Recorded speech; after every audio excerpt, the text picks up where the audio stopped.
শীতকালের রাত, ধুবুলিয়া স্টেশনে একা দাঁড়িয়ে এক ভদ্রলোক। ঘড়িতে তখন সময় রাত 2:45। যাবেন বেলপুকুর গ্রামে। বছরের অন্য সময় হলে হয়তো এই সময় স্টেশনের বাইরে একটা কি দুটো সাইকেল রিক্সা থাকলেও থাকতে পারত, কিন্তু ডিসেম্বরের শেষে কনকনে ঠান্ডায় চারিদিক একেবারে সুনসান। অগত্যা স্টেশন থেকে বেরিয়ে হাঁটতে শুরু করলেন তিনি, মুখে একটা সিগারেট। বেশ খানিকটা পথ চলার পর আচমকাই কে যেন পেছন থেকে তাকে ডাকল, কিরে দেবু না? তারপর নমস্কার, শুরু করছি ওপারের কথার ব্র্যান্ড নিউ গল্প কথা অলৌকিক উইথ দেবরাজ। আর আজ যে ঘটনার কথা বলবো সেটা কিন্তু কোনো গল্প নয়, আমার বাবার ব্যক্তিগত অভিজ্ঞতার কথা। তারিখটা আমার সঠিক মনে নেই, কিন্তু ঘটনাটা বলতে গেলে আজও আমার গায়ে কাঁটা দেয়। আমার বাবা দেবদুলাল বন্দ্যোপাধ্যায় ছিলেন আকাশবাণী কলকাতার একজন সংবাদ পাঠক। বাংলাদেশের স্বাধীনতা আন্দোলন, যেটা 71-এর মুক্তিযুদ্ধ হিসেবে খ্যাত, সেখানে একজন কণ্ঠসৈনিক হিসেবে অংশ নিয়েছিলেন তিনি। সেখানে তার অনন্য অবদানের জন্য ভারত সরকার তাকে 1972 সালে পদ্মশ্রী সম্মানে ভূষিত করেছিল। পরবর্তীকালে বাংলাদেশ সরকার তাকে প্রদান করেছিল বঙ্গবন্ধু পুরস্কার সহ আরও অনেক সম্মাননা।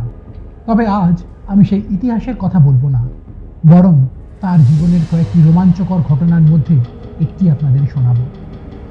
ঘটনাটা সম্ভবত 1973 কিংবা 74 সালে। পদ্মশ্রী সম্মান লাভের পর আমাদের বাড়িতে তখন সদ্য ল্যান্ডলাইন টেলিফোন এসেছে। একদিন টেলিফোনে খবর এলো যে গ্রামের বাড়িতে আমার ঠাকুমা খুব অসুস্থ। খবরটা পাওয়ার পর থেকেই বাবার মনটা একটু বিচলিত ছিল। রেলে চাকরি করার সুবাদে প্রতি সপ্তাহেই ঠাকুমাকে দেখতে যেত আমার কাকাই বেলপুকুর গ্রামের বাড়িতে। তবে সেবার কি একটা কারণে যেন কাকা যেতে পারেননি, তাই বাবাকে যেতে হয়েছিল। এবার ফিরে আসি মূল ঘটনা। সেদিন ছিল বাবার ইভিনিং ডিউটি, মানে দুপুর 2টো থেকে রাত 10টা। মায়ের অসুস্থতার খবর পেয়ে বাড়িতে বলেই গিয়েছিলেন যে ডিউটি শেষ করে আর রাতে কলকাতার বাড়িতে ফিরবেন না, শিয়ালদাহ থেকে লাস্ট ট্রেন ধরে যাবেন গ্রামের বাড়িতে। যেমন ভাবনা তেমনই কাজ। ডিউটি শেষ করে আকাশবাণী থেকে হাঁটতে হাঁটতে শিয়ালদা স্টেশন। কাকা সব ব্যবস্থাই করে রেখেছিলেন। রাত 11:30টার লাস্ট লালগোলা ফার্স্ট প্যাসেঞ্জারে একটা সংরক্ষিত কামরা থাকে, সেখানেই একটা আসন রিজার্ভ করা ছিল। স্টেশনে কাকার সঙ্গে কথা বলে বাবা গিয়ে বসলেন নির্দিষ্ট সিটে। শীতকালের রাত, তার উপর সংরক্ষিত কামরা, তাই কিছুটা খালি ছিল। পাছে ঘুম এসে যায়, তাই গোটা যাত্রাপথটা জেগেই কাটালো বাবা। দমদম, রানাঘাট, কৃষ্ণনগর জংশন পেরিয়ে রাত 2:45 নাগাদ ধুবুলিয়া স্টেশনে পৌঁছলো লালগোলা ফার্স্ট প্যাসেঞ্জার। কাকা একজনকে স্টেশনে থাকার কথা বলে রাখলেও কোনো এক অজ্ঞাত কারণে সেও আর সেখানে যেতে পারেনি। হালকা কুয়াশার চাদরে ঢাকা স্টেশনে পা রাখার পর ঠান্ডাটা যেন আরো বেশি করে ফিল করতে পারছিল বাবা। সোয়েটারেও তখন কাজ হচ্ছিল না। তখন কাঁধের ঝোলা থেকে গায়ের চাদরটা বের করে চাপিয়ে আস্তে আস্তে স্টেশনের বাইরে পা রাখলেন। চারিদিক খুটখুটে অন্ধকার, কোথাও আলো রেশ পর্যন্ত নেই। যেহেতু কাকার বলা ছিল, তাই স্টেশন মাস্টার তখন এগিয়ে এসে বললেন, রাতটা না হয় প্ল্যাটফর্মেই কাটান না স্যার, ভোরের আলো ফুটলেই একটা গাড়ির ব্যবস্থা না হয় করে দেবো, তখন না হয় গ্রামে যাবেন। আবার ভয় নামক বস্তুর একটু কমই ছিল, তাই তিনি তখন পাল্টা স্টেশন মাস্টারকে বললেন, আপনাকে চিন্তা করতে হবে না, আমি ঠিক চলে যাব। সঙ্গে তো মা কুলচণ্ডী আছেনই।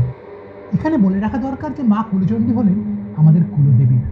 শুধু কেবল আমাদের পরিবারেরই নয়, গোটা গ্রামের মানুষের কাছে আজও মা কুলচণ্ডী হলেন আরাধ্যা দেবী। যাই হোক, যেটা বলছিলাম, স্টেশন মাস্টারের কথা উপেক্ষা করেই বাবা বেরিয়ে পড়লেন ধুবুলিয়া স্টেশন থেকে বেলপুকুর গ্রামের পথে, যার দূরত্ব ছিল সম্ভবত 5 কিলোমিটার।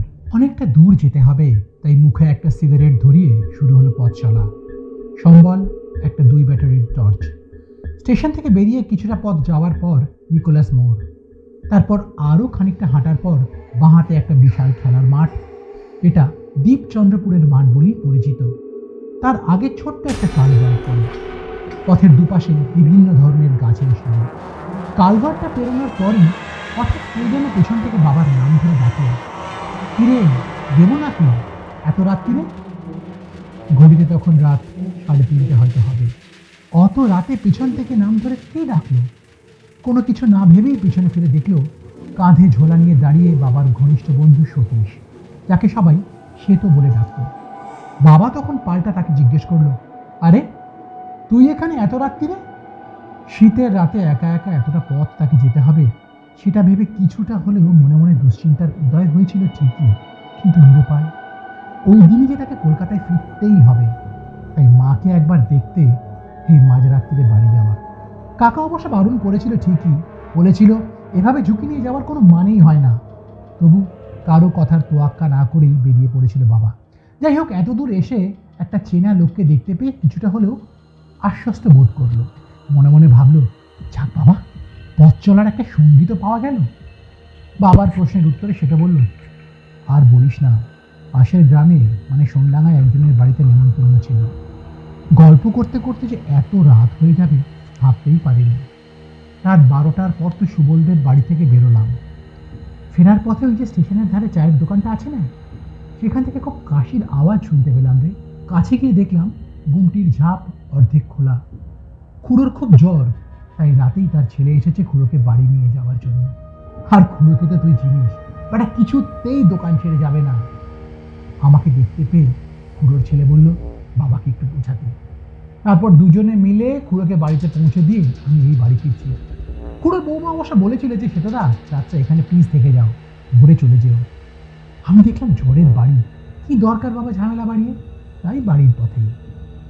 ফেরার সময় দেখলাম সাইকেলের চাকাটা আবার ফেটে গেছে, তাই ওটা ওই খুড়োর বাড়িতেই রেখে এলাম। কাল তো এদিকে আসতেই হবে, তখন নিয়ে নেবো আর কি। তা তুই এখন কলকাতা থেকে লাস্ট গাড়িতে? বাবাও তখন বলল, ঠাকুমার শরীরটা ভালো নেই তাই দেখতে আসা। শুনে সে তো বলল, মাসিমার শরীর খারাপ? ওই জানি না তো, আমাকে তো কেউ বলেনি। দুদিন আগেই তো ছোটদের সঙ্গে দেখা হলো। এখানে বলে রাখা দরকার যে এই সতীশ নামক ভদ্রলোকের বাড়ি ছিল বাবাদের বাড়ির খুব কাছেই। আর যে ছোটদির কথা বলা হচ্ছে তিনি আমাদের আদরের সীমা পিসি, উনিও এখন আর জীবিত নেই। যাই হোক, সে তোর কথা শুনে বাবা বলল, হয়তো শরীর খারাপটা আকস্মিক, তাই তোকে আর বলেনি কেউ। সে তো এবার প্রশ্ন করলো, হ্যাঁ রে, মাসিমার জ্বর হয়নি তো? এখন কিন্তু এখানে খুব জ্বর হচ্ছে এবং তাতে অনেকে মারাও যাচ্ছে। বাবা উত্তর দিল, জ্বর? আমি ঠিক জানি না রে, গেলেই জানতে পারবো। তুই কাল সকালে একবার আয় না আমাদের বাড়িতে। এতক্ষণ যে সে তো অনর্গল বাবার সঙ্গে কথা বলছিল, সে যেন হঠাৎ চুপ করে গেল। বাবা তখন বলল, কিরে সে তো, অন্ধকারে মিলিয়ে গেলি নাকি? কিছুক্ষণ চুপ থাকার পর সে তোর জবাব এলো। সে বলল, না, আমি আছি তোর পাশেই, তোকে তোর বাড়ির কাছে পর্যন্ত পৌঁছে দিয়ে তবেই আমি বাড়ি যাব। উত্তর শুনে বাবা আরও খুশি হলো, মনে মনে বলল, যাক বাবা, মা কুলচন্দ্রীর কৃপায় এত রাতেও একজনকে পেয়েছি। এই কথা সে কথার ফাঁকে কখন যে তারা দুজনে হাঁটতে হাঁটতে পোস্ট অফিসের মোড়ে পৌঁছে গিয়েছে কেউ টেরই পায়নি। এবার বাঁ দিক দিয়ে কিছুটা গেলেই পড়বে লাইব্রেরির মাঠ। এমন সময় বাবা সে তোকে জিজ্ঞেস করলো, তোর শরীর কেমন আছে রে? বাড়িতে সবাই ভালো তো? আসলে তোর বিয়েতে একদম আসতে পারিনি, তবে বোনোর মুখে সব শুনেছি। আপনারা ভাবছেন বনোকে? আমার কাকা, ভালো নাম বনদুলাল বন্দ্যোপাধ্যায়। ভালোবেসে সবাই ওকে বনো বলেই ডাকত। আবার সে তো চুপ। এদিকে ধুবুলিয়া স্টেশন থেকে বেলপুকুরের বাড়ির দূরত্ব ক্রমেই কমে আসছে। আর কয়েক পা হাঁটলেই তো কুলচণ্ডী তলা, তারপরই বাড়ি। মানে মরুভূমিতে মরুদ্যান দেখতে পেলে মানুষের মনে যেরকম আনন্দ হয়, বাবারও তাই হয়তো হয়েছিল। সে আরও জোরে হাঁটতে শুরু করলো, শুধু একবার বলে উঠল, সে তো, পা চালিয়ে চল ভাই, পা চালিয়ে চল, বাড়ি প্রায় এসেই গেলাম। সকালে তাড়াতাড়ি আসিস ভাই, সব ঠিক থাকলে আমি দুপুরের ট্রেনেই কলকাতায় ফিরে যাব কিন্তু। আবার কোনো উত্তর নেই, চারিদিকে যেন শ্মশানের নিস্তব্ধতা।